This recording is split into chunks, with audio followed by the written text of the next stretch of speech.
Avant de choisir ce lieu, j'ai beaucoup pensé à un autre endroit qui s'appelle le parc Audin, en Haute-Marne. Et comme son nom l'indique, il y a des daims, une centaine de daims. Ils sont dans une partie de la forêt, une forêt très, très verdoyante. En été, il passe par-dessus une rivière sur un petit pont et c'est immédiatement fascinant et mystérieux de se trouver dans ce parc. Alors évidemment, quand on se trouve dans ce lieu, on se sent comme... enfin moi en tout cas, je me sens comme une enfant. J'ai immédiatement envie d'en voir des daims. Et j'y suis déjà allée plusieurs fois. La deuxième fois d'ailleurs, je suis arrivée au bout d'un chemin. J'ai essayé d'ouvrir une porte. Celle-ci s'est ouverte. Elle s'est ouverte sur la partie interdite du parc. J'ai vu au loin des branches bouger et assez vite je me suis aperçue que ces branches étaient des bois de daim, d'un marron très clair, et c'était des mouvements assez timides et je pense que le daim qui nous a vus a été assez apeuré.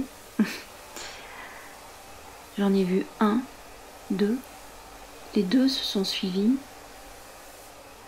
et c'était une vision absolument fascinante, une vision assez ouatée. Les deux daims se sont déplacés extrêmement rapidement. Je pourrais pas dire qu'ils couraient parce qu'ils semblaient voler. Ils étaient grands, mais ils semblaient extrêmement légers et comme si leur fuite ou leur frayeur leur avait ôté du poids. Voilà.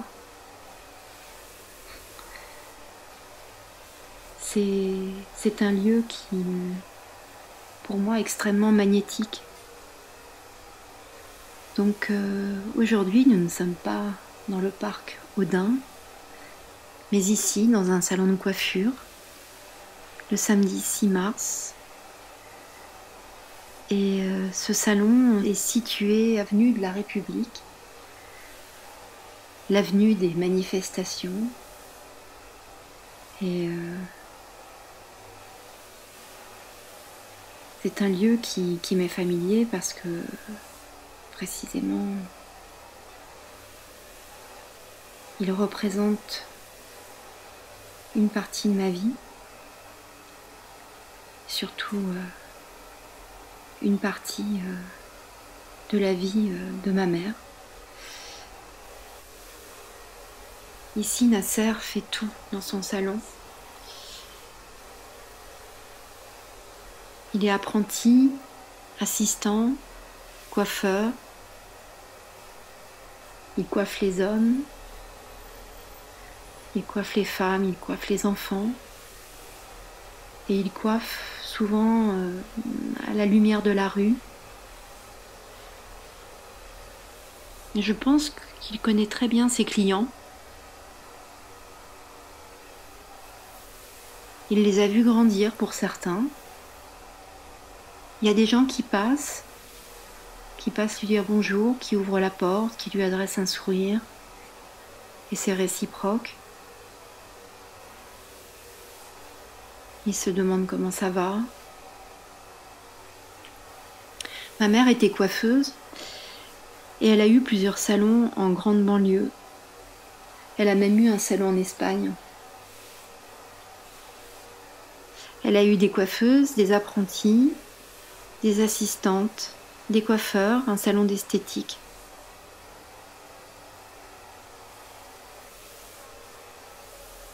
Malgré le bruit du séchoir, il y a quelque chose qui est propice à la sérénité, peut-être à l'introspection aussi, face au miroir. Aucune envie de se regarder, mais peut-être de se penser, de se souvenir, et aussi d'apprécier le soin avec lequel Nasser me coiffe. Dans un salon de coiffure, les cheveux coupés se collent un peu partout, beaucoup sur les vêtements et puis sur le mobilier, surtout dans les salons où on utilise de la laque. Mais Nasser n'utilise pas beaucoup de laque. Cheveux coupés se collent un peu partout avec l'humidité et la chaleur. Et les produits, surtout dans les plis du sky, des fauteuils. Ici, on parle d'Andalousie.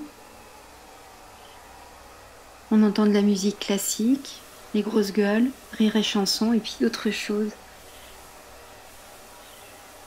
Quand je suis ici, j'ai le souvenir qui me revient de cette période pendant laquelle j'ai été apprentie coiffeuse pour rendre service à ma mère et puis me faire un peu d'argent de poche.